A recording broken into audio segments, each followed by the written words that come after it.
दोस्तों, क्या आप जानते हैं कि जिस बिल्डिंग में आप अपने परिवार के साथ रहते हैं, जहां आप काम करते हैं या जिस स्कूल में या कॉलेज में आपके बच्चे पढ़ते हैं, क्या वो बिल्डिंग भूकंप प्रतिरोधी तरीके से डिज़ाइन और निर्माण की गई है?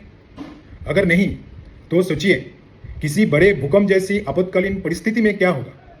और सबसे बड़ी बात, एक साधारण नागरिक का रूप में क्या आप ये पहचान कर सकते हैं कि कोई बिल्डिंग वास्तव में भूकंप प्रतिरोधी है या नहीं? चलिए अभी जानते हैं सॉफ्ट स्टोरी बिल्डिंग का छुपा हुआ खतरा। दोस्तों, सिर्फ एक हफ्ते पहले 24 जून 2026 को वेनेजुएला के उत्तर पश्चिम और मध्य अंचल में 7.2 और 7.5 तीव्रता के दो शक्तिशाली स्ट्राइक स्लिप भूकंप आए। इन भूकंपों ने बहुत ही भयानक तबाही मचा दी। 2640 से अधिक लोगों की जान चली गई। 12,600 से ज़्यादा लोग आहत हुए। हजारों लोग अब भी लापता है या अपनी घर छोड़ने के लिए मजबूर है। नासा के सैटेलाइट रडार मूल्यांकन के अनुसार करीब 58,900 बिल्डिंग क्षतिग्रस्त या पूरी तरह से तबाह हो गई। लेकिन सबसे बड़ा सवाल यह है, इतनी सारी बिल्डिंग एक साथ क्यों गिर गई? स्ट्रक्चरल इंजीनियरों के मुताबिक इसका एक सबसे बड़ा कारण है सॉफ्ट स्टोरी बिल्डिंग। अभी ये सॉफ्ट स्टोरी बिल्डिंग क्या होती है? सॉफ्ट स्टोरी बिल्डिंग ऐसा एक बहुमंजिला भवन होती है जिसमें नीचे का फ्लोर पार्किंग, दुकान या कमर्शियल इस्तेमाल के लिए खुला छोड़ दिया जाता है। इस फ्लोर में दीवारें और भूकंप का झटका सहने वाले स्ट्रक्चरल एलिमेंट बहुत कम होते हैं। जब भूकंप आता है तो इसी कमजोर नीचे वाला फ्लोर सबसे ज़्यादा हिलता है, जबकि ऊपर के फ्लोर तुलनामूलक रूप से रिजिड रहते हैं। इस वजह से पूरी बिल्डिंग एक के ऊपर एक गिरती चली जाती है, बिल्कुल ताश के पत्तों की तरह। इसे सॉफ्ट स्टोरी कोलैप्स या प्रोग्रेसिव कोलैप्स कहा जाता है। किसी भी बिल्डिंग को सॉफ्ट स्टोरी तब माना जाता है जबकि एक मंजिल की स्टिफनेस ऊपर वाली मंजिल या फ्लोर की तुलना में 70% से कम या ऊपर की 3 मंजिलों की औसत स्टिफनेस से 80% से कम हो। ऐसी बिल्डिंग माझारी और बड़े भूकंप में बहुत ज़्यादा खतरनाक साबित हो सकता है। ऐसा पहली बार नहीं हुआ। 6 फरवरी 2023 को तुर्की सीरिया भूकंप के दौरान भी हजारों बिल्डिंग इसी कमजोरी की वजह से ढल गई थी।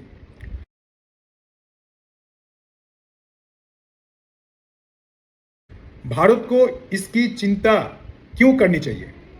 दुर्भाग्य से हम सभी जानते हैं कि भारत में ऐसी सॉफ्ट स्टोरी बिल्डिंग बहुत साधारण है। बहुत से रेसिडेंशियल और कमर्शियल बिल्डिंग की नीचे खुला पार्किंग के साथ बनाई जाती है, लेकिन उसका स्ट्रक्चरल डिज़ाइन और भूकंप प्रतिरोधी डिटेलिंग सही तरीक़े से नहीं की जाती। कई बार ऐसी भवन योग्य आर्किटेक्ट और स्ट्रक्चरल इंजीनियर की सलाह के बिना सिर्फ स्थानीय ठेकेदार से द्वारा बनाए जाते हैं। इसी वजह से अगर बड़ा भूकंप आए तो हजारों बिल्डिंग गंभीर रूप से पड़ सकती है।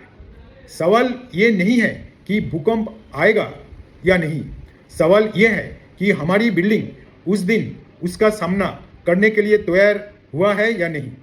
भूकंप को रोका नहीं जा सकता, लेकिन बिल्डिंग को गिरने से जरूर बचाया जा सकता है। Bureau of Indian standards that is BIS ने IS 1893/2025 नाम का नया भूकंप डिज़ाइन कोड जारी किया था, लेकिन निर्माण कॉस्ट बढ़ने की चिंता को देखते हुए आवासन और नागर विषयक मंत्रालय के आपत्ति के बाद मार्च 2026 में इसे वापस ले लिया गया और पुराना IS 1893/2016 फिर से वर्तमान मानक बन गया। हम लोग का एक कॉमन गलतफहमी ये है कि हम लोग सोचते हैं कि जो छोटा बिल्डिंग है, से double storey triple storey building है, इसमें भूकंप का ज़्यादा नुकसान नहीं होता है। नुकसान होता है multi storey high rise building में। लेकिन ये बहुत बड़ा एक गलतफहमी है। भूकंप काम करता है जमीन का लेवल पे। तो जब भूकंप आते हैं उसमें छोटे से छोटे बिल्डिंग से शुरू करके बड़े इमारतें सभी का ऊपर ही इफेक्ट डालते हैं। लेकिन इंटरेस्टिंग फैक्ट ये है कि हाई राइज स्ट्रक्चर जब बनाए जाते हैं उसमें जनरली कोई कॉम्पिटेंट आर्किटेक्ट या स्ट्रक्चरल कंसल्टेंट का सलाह लिया जाता है। लेकिन हम सभी जानते हैं कि जब हम लोग अपने लिए सिंगल, डबल, ट्रिपल या 4 और 5 स्टोरी बिल्डिंग बनाते हैं तब मैक्सिमम टाइम हम लोग लोकल कोई कॉन्ट्रैक्टर या मिस्त्री का सहारा लेते हैं इसको बनाने के लिए। कोई भी स्ट्रक्चरल इंजीनियर या आर्किटेक्ट का सलाह हम लोग नहीं लेते। तो इस कारण में जब भूकंप आते हैं देखा गया कि सबसे ज्यादा नुकसान इस टाइप का बिल्डिंग में ही होता है, या कि देखा गया कि टॉल स्टोरीड और मल्टी स्टोरीड बिल्डिंग खड़े हैं लेकिन छोटा छोटा जो बिल्डिंग है वो सारे के सारे तबाह हो गए। तो इसका गलतफहमी में मत रहिए, सतर्क रहिए। अपना नेक्स्ट वीडियो में हम लोग देखेंगे कि क्या क्या स्टेप्स फॉलो करने से हम लोग अपना बिल्डिंग को भूकंप प्रतिरोधी बना सकते हैं।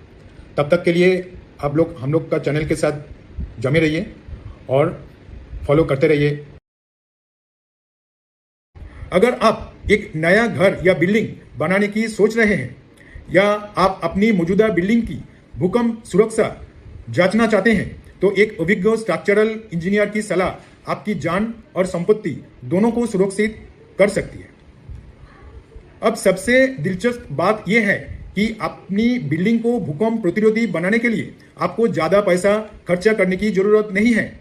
सही स्ट्रक्चरल डिजाइन और टेक्निकल प्रयोजनों के साथ इसे उतने ही और कई बार उससे भी कम खर्च में बनाया जा सकता है जितना हम अक्सर किसी गैर टेक्निकल ठेकेदार या मिस्त्री के माध्यम में खर्च कर देते हैं। फिर भी ऐसी निर्माण पद्धति या ना सिर्फ हमारा पैसा बर्बाद करती है बल्कि हमारी और हमारे परिवार की जान को भी गंभीर खतरे में डाल देती है। अगर आप भूकंप प्रतिरोधी बिल्डिंग डिजाइन करना चाहते हैं या अपनी मौजूदा बिल्डिंग की स्ट्रक्चरल सेफ्टी असेसमेंट करना चाहते हैं तो हमारे साथ योगायोग कीजिए। जानकार बनिए, सुरक्षित रहिए और ऐसी बिल्डिंग बनाएं जो जिंदगी बचाए, खतरे में ना डाले। अगर आपको ये वीडियो जानकारीपूर्ण और उपयोगी लगा तो आप हमारे चैनल को सब्सक्राइब जरूर कीजिए, बेल आइकॉन को जरूर दबाएं या कि हमारी हर नई वीडियो सबसे पहले आप तक पहुंचे। और इस वीडियो को अपने परिवार, दोस्तों और अपने चाहने वालों के साथ जरूर शेयर कीजिए। आपका एक शेयर किसी की जान बचाने में मदद कर सकते हैं। धन्यवाद, सुरक्षित रहिए और हमारे साथ जुड़े रहिए। नमस्कार।